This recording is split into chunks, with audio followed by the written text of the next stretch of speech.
All right. Hello, everyone. So last week we studied solids and liquids.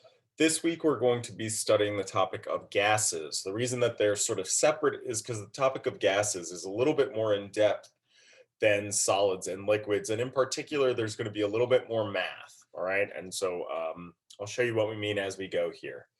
First, we're just going to talk about general properties of gases as well as this concept of pressure, which is something that's unique to gases. Okay, so again, we talked about the three different states of liquids. We talked a lot about solids, how they hold both their shape and their volume, and liquids, which hold their volume but not their shape. They'll take the shape of whatever vessel they're in. Gases are unique in that they'll take both the shape, they'll fit whatever container they're in, but also the volume, meaning they'll expand and contract to fit whatever vessel they're in. Another really important property of gases before we move on is this idea that each gas molecule is spread out by a large distance. Okay, so in both solids and liquids, neighboring molecules are interacting with each other quite strongly. In gases, they're very far apart. So neighbors are no longer talking to each other. They're just kind of flying around in space separate from one another. Every once in a while, they might collide, but those collisions are a small fraction of the overall time that they spend, right? So gas molecules are loners. They're kind of just in there floating around on their own, not interacting with any other molecule. There aren't very many elements that exist as gases at room temperature.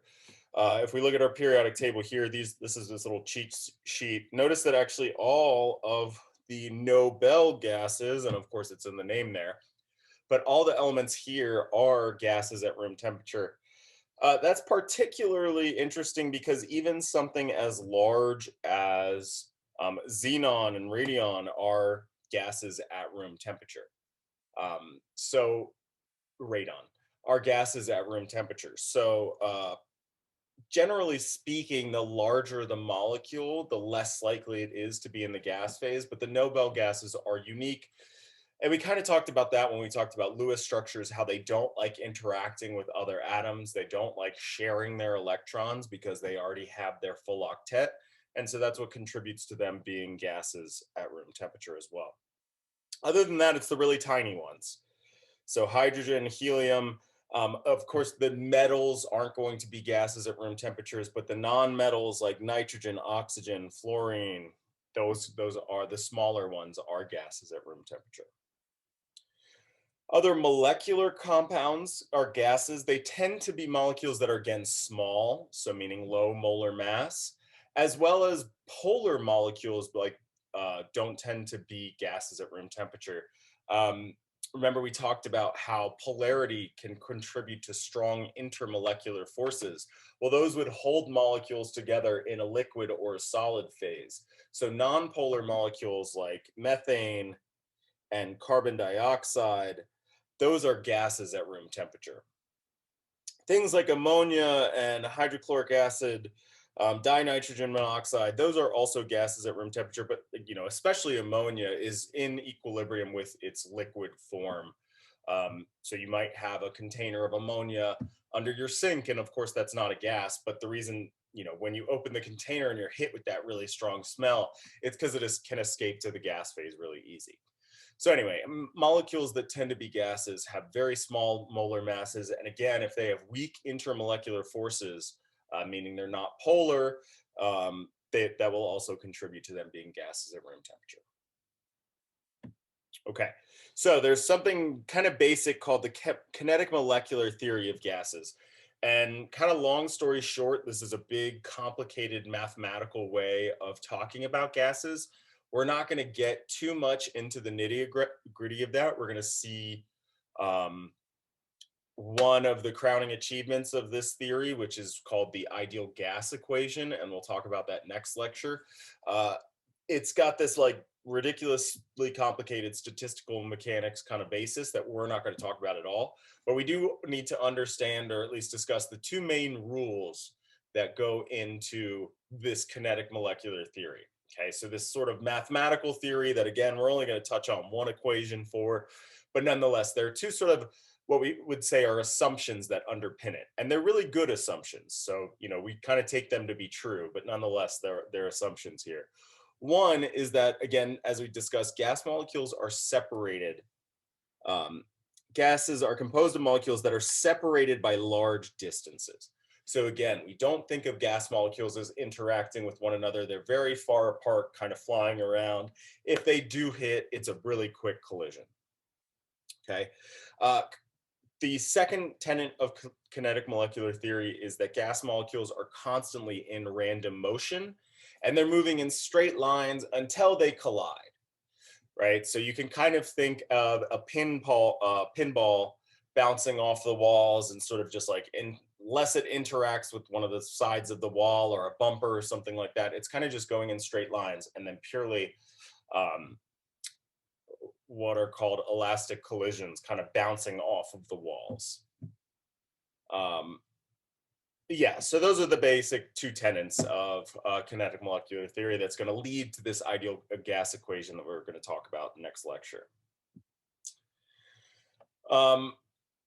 Another key thing about kinetic molecular theory is that there's this assumption that gases don't have any intermolecular forces. So again, we would think of liquids and solids as strongly interacting with their neighbors. Solids are right next to each other interacting. Liquids are kind of tumbling around, but still strongly interacting.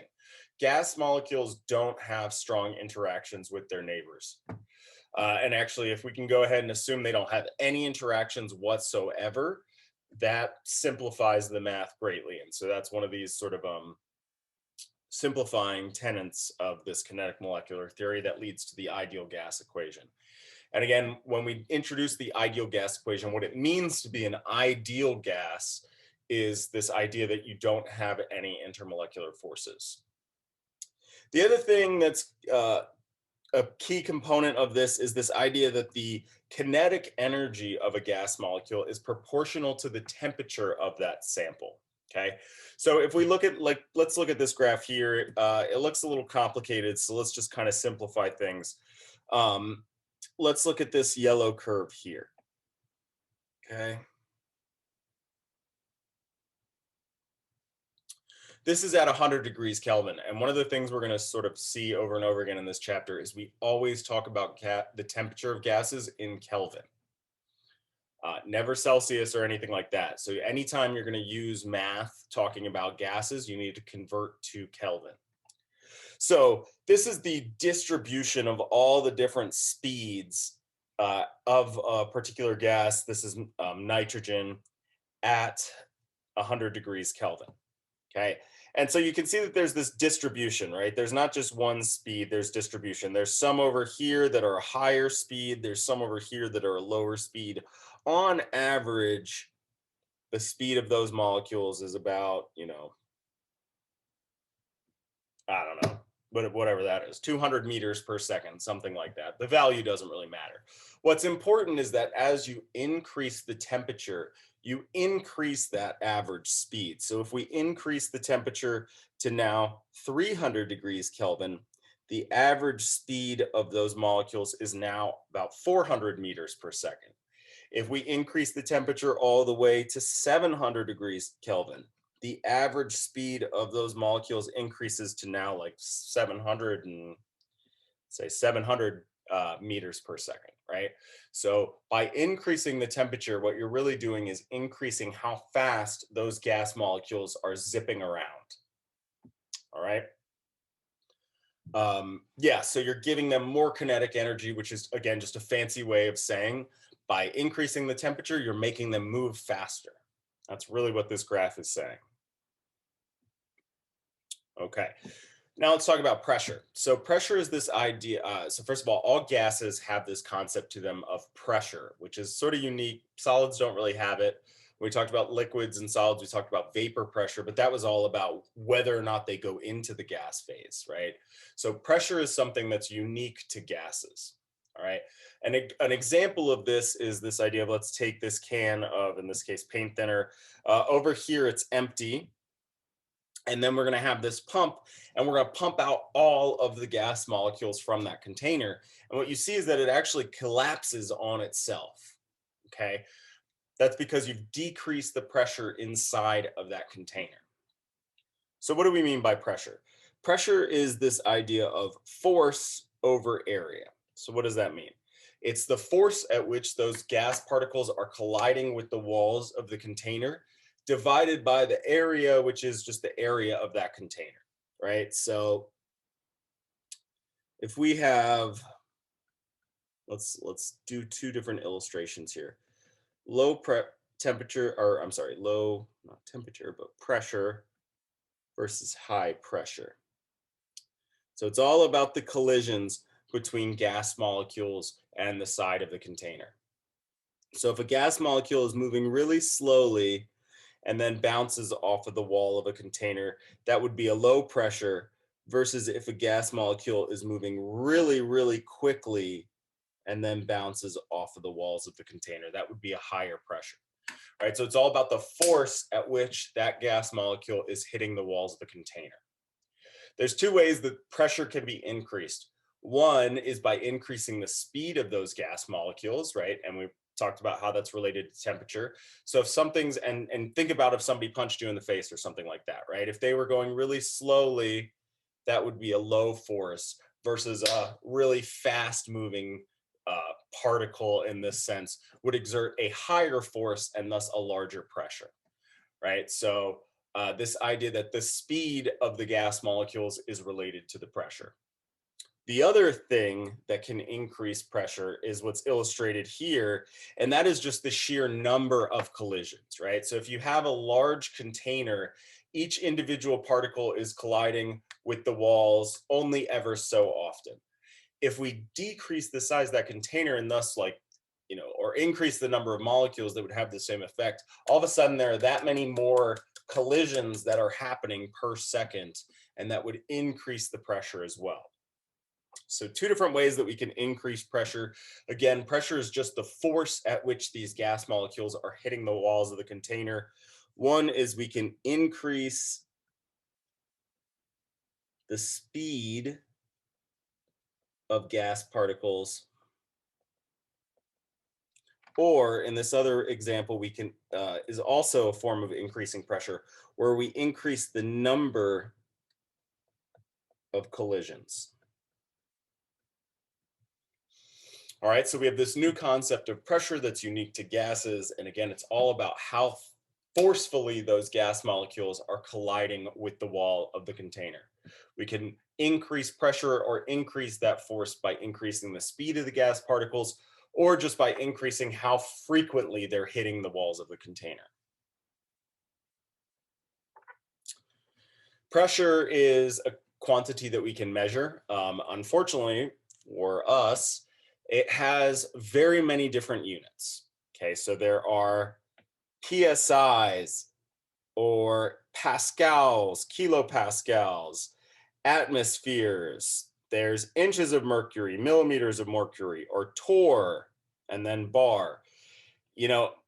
This has to do with the fact that there's so many sciences that rely on this measurement of pressure. So for example, engineers will tend to use PSI. Chemists will tend to use either torr or atmospheres. Atmospheric scientists tend to only use atmospheres. The physicists tend to like bars or kilopascals. It's just like different fields have kind of gravitated towards different units. Luckily, converting between these different units is no more difficult than it was converting between, say, inches and centimeters. It's the same ball game. You're going to look at this table, take a conversion factor from it, and use it to do your conversion. And let me just point out on our constants page, we have this block here that's dedicated to these different units for pressure. Okay, so these would be the big ones that we're going to talk about. All right, so let's do a few unit conversion examples. I'm actually going to do a few different ones than what you would have seen that in the lecture slides provided by the book, just because I want to get in the habit of using our constants page here. So I picked examples. So I sort of changed the ones from the book around a little bit to match our constants page. You can follow along with the lecture slides, and those will use this conversion table here. But again, I figured that if I'm doing my lecture, I should do it with the ones that you're going to have on the exam, which is from this constants page here. Okay, so just to note, it will look a little different. All right, so let's do this one. We're going to convert from torr to ATM. So 695 torr to ATM. So we're going to do just like same procedure as before. It's really no different from converting between inches and centimeters or anything like that. We're going to find on our constants page, here is our ATM to torr conversion. Note that it's an exact conversion. It's got these two little dots here, meaning that that 760 is not going to limit our sig figs. Okay, so we have 695 torr. We're trying to convert that to ATM. Remember that what this block here is telling me is from this information, I can make two conversion factors. And I guess actually, let me get rid of this one here because we're not talking about pascals, just torr. So I have one ATM to 760 torr, or 760 torr to 1 ATM. I can get both of those conversion factors from this piece of information that I blocked off in orange here. That's what same as we've gotten from our other portions of this conversion factor constants page thing. So hopefully everybody's comfortable. Let me just go up here and show you again, right? We had our inch equals 2.54 centimeters. Now we're going to units of pressure.